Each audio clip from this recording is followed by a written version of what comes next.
नमस्कार दोस्तों, स्वागत है आपका प्रयागराज स्टेनो चैनल पर। पठन गद्यांश संख्या 15।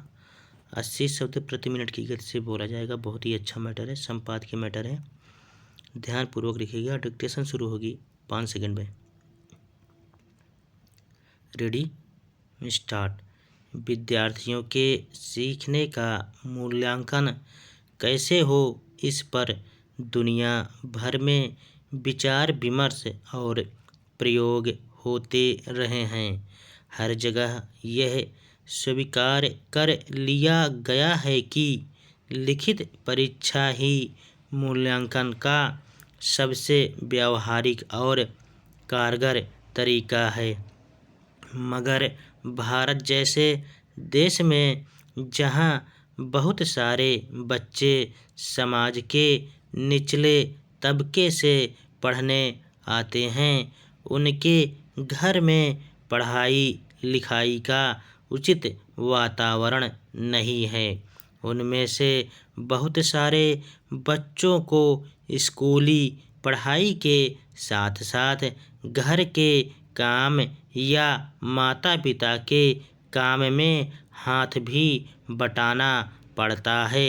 लिखित परीक्षा में ऐसे बहुत सारे विद्यार्थी अनुत्तीर्ण हो जाते हैं।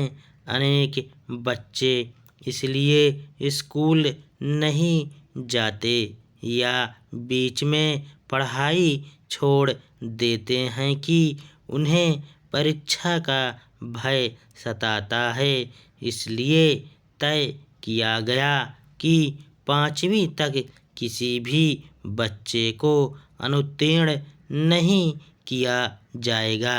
उन्हें अगली कक्षा में प्रोन्नत कर दिया जाएगा।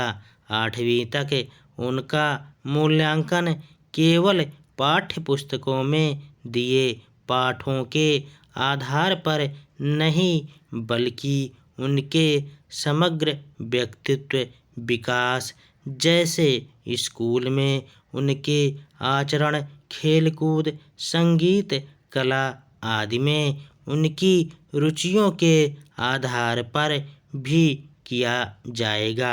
इस तरह बच्चे अगली कक्षा में आसानी से प्रोन्नत तो होने लगे, मगर सीखने की उनकी क्षमता में गिरावट दर्ज होनी शुरू हो गई। इसी के मद्देनज़र अब केंद्र सरकार ने फैसला किया है कि 5वीं और 8वीं कक्षा में किसी भी विद्यार्थी को फेल न करने की नीति को वापस लिया जाए। अब इन कक्षाओं में अगर विद्यार्थी लिखित परीक्षा उत्तीर्ण नहीं करते तो इन्हें दोबारा परीक्षा देनी होगी।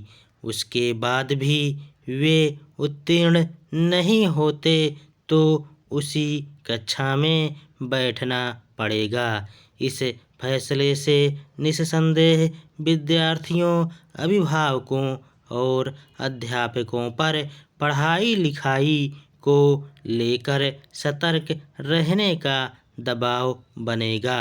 देश में पढ़ाई लिखाई के स्तर को मापने के लिए हर वर्ष निजी और सरकारी स्तर पर सर्वेक्षण किए जाते हैं। पिछले कुछ वर्षों में इन सर्वेक्षणों में बहुत निराशाजनक परिणाम नजर आए।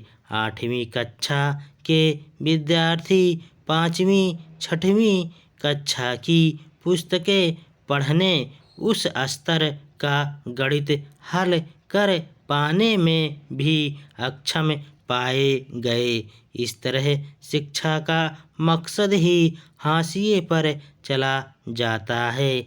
इसी का नतीजा है कि आगे 10वीं और 12वीं बोर्ड की परीक्षाओं में बड़े पैमाने पर नकल की प्रवृत्ति बढ़ी है। इसे रोकने का यही तरीका हो सकता था कि शुरू से ही बच्चों में पढ़ाई लिखाई के प्रति गंभीरता पैदा की जाए, उनके मूल्यांकन में कड़ाई लाई जाए। हालांकि सरकार ने नए नीतिगत फैसले में यह भी कहा है कि मूल्यांकन के आधार पर किसी भी विद्यार्थी को प्राथमिक शिक्षा से बाहर नहीं किया जाएगा। स्टॉप।